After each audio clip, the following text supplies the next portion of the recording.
Rome, 80 après Jésus-Christ. Le Colisée est plein, 50 000 spectateurs dans un silence total, tous les yeux fixés sur l'arène. À ce moment-là, un rugissement sauvage déchire l'air. Ce n'est pas un gladiateur, c'est une bête. Pelage doré, yeux meurtriers. Un lion africain, jamais vu auparavant par les Romains, apparaît devant la foule. Ce n'était pas seulement un combat. C'était un message de l'Empire. À Rome, on ne conquérait pas seulement des terres, on dominait aussi la nature. Et à cet instant, l'arène du Colisée devient l'épicentre du pouvoir absolu. Oseriez-vous imaginer ce que ressentaient ces Romains? Témoins d'une Rome qui ne voulait pas seulement divertir, mais impressionner.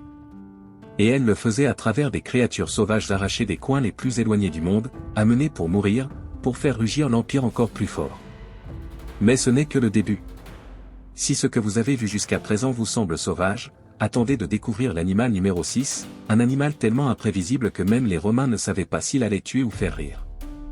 Restez avec nous, le meilleur est à venir.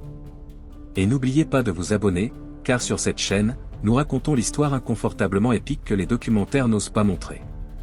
Pour comprendre ce qui se passait dans le Colisée, nous devons remonter un peu dans le temps. À Rome, le cirque n'était pas simplement une forme de divertissement. C'était un instrument de pouvoir, de propagande et de contrôle. Les empereurs, dans leur désir de consolider leur domination sur le vaste empire, utilisaient les spectacles de gladiateurs et d'animaux comme un moyen de montrer leur force et leur capacité à soumettre non seulement les peuples, mais aussi la nature elle-même. Imaginez que vous êtes un citoyen romain, assis dans les gradins du Colisée. Le soleil brille au-dessus de votre tête tandis que l'empereur, depuis sa loge, regarde avec un sourire satisfait comment les créatures sauvages s'affrontent. Ce n'était pas juste un spectacle. C'était un rappel constant que Rome contrôlait tout, les terres, les peuples, et même les créatures les plus féroces de la planète. Ce que le peuple voyait n'était pas seulement un divertissement macabre, c'était un message clair. Regardez ce que nous avons amené, regardez jusqu'où va notre pouvoir. Ni les dieux ni les monstres ne peuvent défier Rome. Les animaux qui foulaient cette arène n'étaient pas seulement des bêtes sauvages, ils étaient des symboles du pouvoir absolu de l'Empire romain. Le lion, connu comme la bête d'Afrique, n'était pas simplement un animal dans l'arène du Colisée. Pour les Romains, il représentait quelque chose de bien plus grand. Lorsqu'un lion était vu pour la première fois dans l'arène, c'était comme assister à une légende vivante. Pelage doré, crinière qui semblait être du feu, et des yeux froids et impitoyables. Il n'y avait pas de créature plus imposante que lui. Le rugissement de ce lion n'était pas seulement un bruit, c'était un coup au cœur, une déclaration que Rome dominait le monde. Les lions étaient amenés des terres lointaines d'Éthiopie, de Libye ou du Maroc. Chassés vivants, placés dans des cages renforcées et transportés à travers tout le Méditerranée. Le voyage était long, dangereux et mortel pour eux. Beaucoup mouraient avant d'arriver, mais ceux qui survivaient, faméliques et furieux, arrivaient au Colisée prêts à détruire tout ce qui se mettait sur leur chemin. Lorsque le lion était lâché dans l'arène, il ne faisait pas face à des gladiateurs ou des esclaves. Le lion était le pouvoir de Rome, le spectacle n'était qu'un reflet de la force que l'Empire montrait au monde.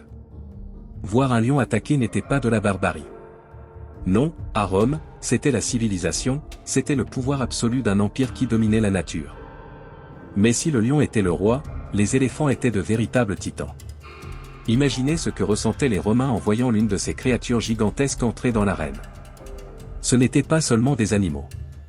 Ce étaient des monuments vivants. Immenses, silencieux, avec un regard tellement humain qu'il faisait douter les spectateurs de savoir s'ils voyaient une bête ou un châtiment divin.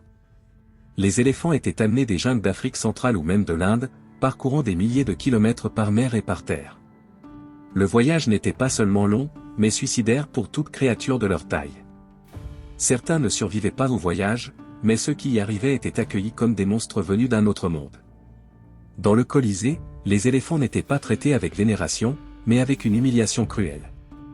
Certains combattaient contre des gladiateurs armés de lances et de torchets.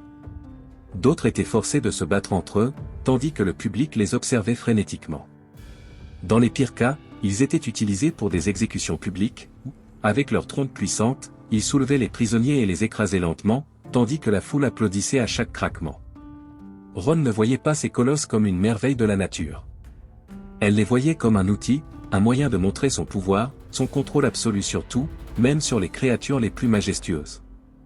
Mais si le lion était la bête dominante et l'éléphant le titan, il y avait une créature qui représentait un autre type de pouvoir, le crocodile.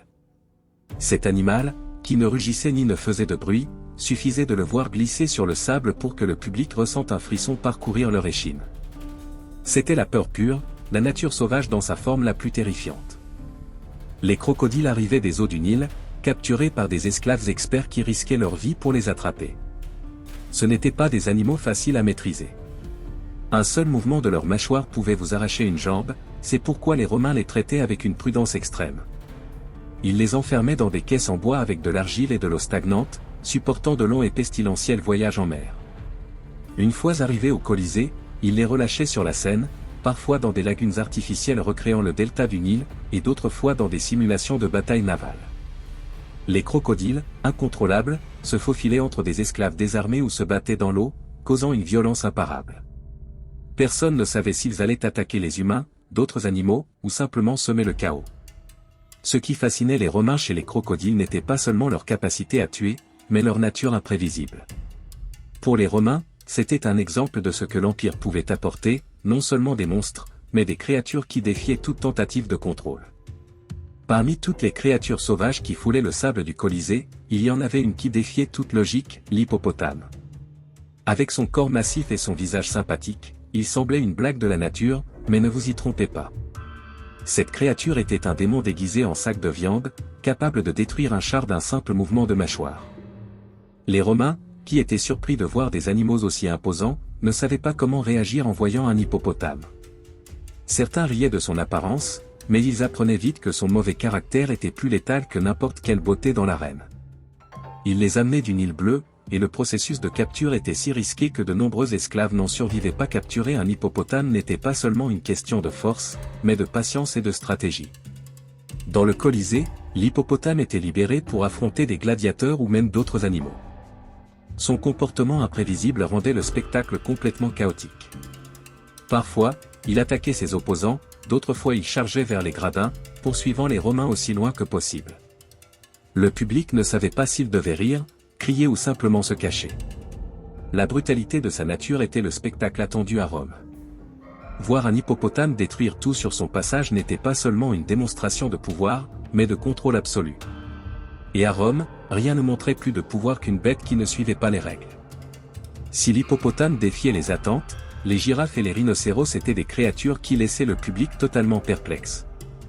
La première girafe à fouler le sol du Colisée fut accueillie dans un silence absolu. Non pas par peur, mais par étonnement. Avec ses longues jambes, son cou interminable et ses mouvements gracieux, la girafe semblait ne pas avoir sa place dans ce monde. Les Romains, qui n'avaient jamais vu une telle créature, l'appelèrent chameau léopard, car ils ne savaient pas s'ils étaient face à une espèce de cheval déformé ou à une expérience des dieux. Jules César fut le premier à apporter une girafe à Rome comme cadeau exotique, mais ce n'était pas toujours par admiration. Parfois, il l'utilisait comme un symbole de luxe, la faisant défiler comme un bijou vivant. D'autres fois, cependant, l'histoire était plus cruelle. Il la mettait au centre du spectacle, entourée de bêtes féroces, ou l'utilisait pour se moquer d'elle, en la habillant de nains comme cavaliers ridicules. Mais la girafe n'était pas la seule créature à déconcerter les Romains.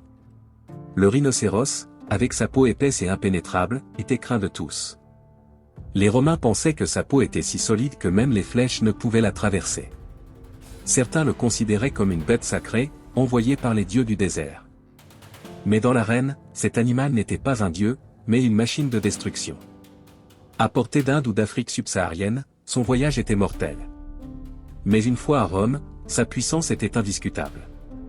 Imaginez voir un rhinocéros affronter un éléphant, comme deux chars vivants, se heurtant de toute leur force dans une lutte pour la suprématie. Le sol tremblait, le public devenait fou, et l'empereur souriait. Ces animaux étaient plus que des fauves, ils étaient le spectacle, la démonstration que Rome pouvait dominer même les créatures les plus sauvages. Mais ce n'étaient pas seulement les créatures géantes et exotiques qui dominaient l'arène. Les ours, avec leur brutalité féroce, avaient aussi leur place dans le Colisée. À Rome, les ours n'étaient pas seulement des animaux sauvages. Ils étaient des symboles de force, de la nature indomptable, quelque chose qui, malgré la capture et la domestication, portait encore en lui une étincelle du sauvage. Les chasseurs dans les montagnes d'Europe les respectaient comme des dieux, mais dans l'arène, ce respect se transformait en un spectacle macabre. Les ours étaient capturés jeunes et entraînés à se battre, non seulement contre des gladiateurs, mais aussi contre d'autres animaux comme des loups ou des sangliers. Certains ours, incroyablement, gagnaient l'admiration du public par leur férocité et leur habileté, mais cette domestication apparente n'enlevait rien à leur nature sauvage. Un ours blessé pouvait détruire la cage qui le contenait, ravageant tout sur son passage, et les Romains le savaient. En fait, certaines des luttes les plus légendaires dans le Colisée ont été menées par ces animaux. Une fois, un ours brisa ses chaînes et se jeta directement sur l'empereur, obligeant à une évacuation d'urgence. Le public resta figé, mais cette tension n'a fait qu'alimenter la légende de l'animal. Pour les Romains, l'ours représentait l'équilibre parfait entre le sauvage et le dompté. Il était le rappel constant que, peu importe combien il tentait de contrôler la nature, celle-ci pouvait toujours se libérer à tout moment. Dans le Colisée, les gladiateurs ne se battaient pas seulement entre eux, ils affrontaient aussi des bêtes. Le lien entre les hommes et les animaux dans l'arène était plus complexe qu'il n'y paraissait. Les gladiateurs et les bêtes étaient tous deux victimes du même système. Ils étaient des pièces dans un spectacle créé pour satisfaire la soif de sang d'un public affamé de pouvoir, de violence et de contrôle. Les gladiateurs, formés pour combattre dans l'arène, ne se battaient pas seulement pour leur vie contre d'autres hommes. Parfois, leur destin était de faire face à des animaux sauvages, venus des coins les plus reculés de l'Empire. Ils étaient la dernière barrière entre la nature et l'homme, entre la bête et le spectateur. Mais ils étaient aussi des symboles de la gloire de Rome. Leur courage ne représentait pas seulement la lutte pour la survie, mais aussi la réaffirmation du pouvoir de Rome sur toutes les créatures du monde. Les animaux, pour leur part, n'étaient pas seulement des adversaires. Ils étaient les symboles de ce que l'Empire pouvait dominer. Le combat entre un gladiateur et un lion, par exemple, était plus qu'un simple combat. C'était un spectacle de pouvoir, une manière de montrer que Rome ne craignait rien, même pas les forces les plus sauvages de la nature. Mais ces spectacles n'étaient pas seulement une question de divertissement ou de démonstration du pouvoir de Rome. Les empereurs comprenaient que le cirque était aussi un outil politique. Dans une société où la stabilité de l'Empire dépendait largement de la satisfaction des masses, les spectacles au Colisée étaient bien plus que de simples jeux. Ils étaient un moyen de distraire le peuple des vrais problèmes, de détourner son attention des crises politiques et sociales qui menaçaient Rome. Le pain et les jeux, comme on disait, était la formule qui maintenait le peuple heureux et l'empereur au pouvoir. Tandis que les Romains se régalaient du sang versé et du combat entre hommes et bêtes, l'empereur renforçait son image de leader fort et capable. Il ne contrôlait pas seulement les terres, il contrôlait aussi le cœur et l'esprit de son peuple. Les animaux exotiques, les combats sanglants et la grandeur de ces événements servaient de rappel constant que Rome ne régnait pas seulement sur le monde connu, mais aussi sur la nature elle-même. Tout dans le Colisée était soigneusement orchestré pour s'assurer que l'empereur restait au centre du pouvoir, et que les bêtes, les gladiateurs et le peuple romain étaient au service d'une seule idée, la suprématie de l'Empire. Mais derrière chaque spectacle dans le Colisée, derrière chaque rugissement et chaque lutte sanglante, une question importante se pose: ces animaux étaient-ils vraiment traités comme des héros dans l'arène, ou simplement comme des outils pour satisfaire les désirs les plus sombres de l'Empire?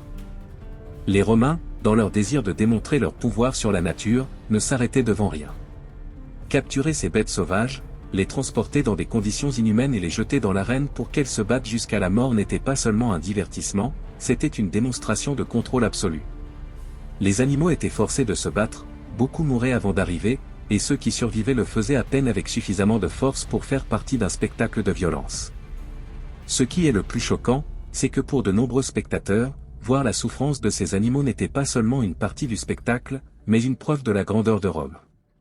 Il ne s'agissait pas seulement du combat, il s'agissait de l'humiliation publique de la nature elle-même. Et tandis que la foule applaudissait, la question restait dans l'air: ces animaux étaient-ils vraiment des héros d'un spectacle épique, ou simplement des victimes d'un système impitoyable qui les utilisait à son propre profit? Les spectacles dans le Colisée ne laissaient pas seulement une marque sur les animaux et les gladiateurs, mais aussi sur la société romaine dans son ensemble. Voir ces créatures sauvages se battre jusqu'à la mort, assister à la brutalité des combats, alimentait une culture de fascination pour la violence et le pouvoir absolu. Pour les Romains, le Colisée devenait le miroir de leur propre identité, une société qui glorifiait la conquête, la force et le sacrifice. Ces événements étaient une manifestation directe des valeurs qui soutenaient l'Empire, la suprématie, le contrôle et la capacité à dominer tout, même les forces les plus sauvages de la nature. Mais il y avait aussi un prix à payer. Dans une société où la vie humaine et animale avaient peu de valeur dans l'arène, la brutalité était devenue une norme acceptée. Les Romains grandissaient en voyant ces spectacles comme une partie de leur vie quotidienne, et à chaque rugissement, à chaque bataille, l'idée était renforcée que la violence était le moyen de maintenir l'ordre et le contrôle. Le spectacle ne nourrissait pas seulement la soif de sang, il maintenait aussi le peuple distrait des réalités les plus sombres de l'Empire, créant une culture où la vie et la mort étaient dépouillées de leur valeur humaine. Aujourd'hui, des milliers d'années après que le dernier rugissement ait résonné dans le Colisée, nous pouvons encore voir les vestiges de ces spectacles. Le Colisée reste debout, un symbole non seulement de la grandeur de Rome, mais aussi de ses excès. Chaque pierre, chaque fissure raconte l'histoire d'un empire qui ne se contentait pas de conquérir des peuples, mais soumettait également la nature elle-même. Et bien que nous voyons aujourd'hui le Colisée comme une merveille architecturale, il y a quelque chose de perturbant dans son histoire. Le peuple romain, qui s'émerveillait devant le spectacle, n'imaginait jamais que les mêmes créatures utilisées pour leur divertissement feraient partie de l'héritage d'un empire qui, par sa violence, cherchait à laisser une empreinte indélébile. Aujourd'hui, le Colisée est le témoin de millions de touristes qui le visitent, mais derrière chaque selfie et chaque photo, il y a une histoire bien plus sombre, un Rome qui dominait non seulement l'homme, mais tout ce qui se mettait en travers de son chemin. Le Colisée reste un rappel d'une époque où la brutalité n'était pas seulement acceptée, mais célébrée. Lorsque nous regardons en arrière, vers ces spectacles dans le Colisée, nous n'observons pas seulement un divertissement cruel, mais aussi un reflet de l'ambition humaine. Rome ne voulait pas seulement conquérir des terres et des peuples, elle voulait montrer qu'elle dominait tout, de la nature aux dieux eux-mêmes. Les animaux, les gladiateurs, le sang versé, tout faisait partie d'un jeu de pouvoir, un spectacle où la brutalité devenait une démonstration de civilisation. Mais la véritable question est la suivante, que nous dit tout cela sur notre propre nature ? Les Romains utilisaient les bêtes pour enseigner des leçons sur le contrôle et la domination. Pourtant, au final, ce qu'ils contrôlaient vraiment, c'était leur propre humanité. Car derrière chaque rugissement, derrière chaque affrontement, il y avait une leçon plus profonde, plus inconfortable. Le véritable pouvoir ne réside pas dans la domination, mais dans la reconnaissance des forces qu'on ne peut pas contrôler.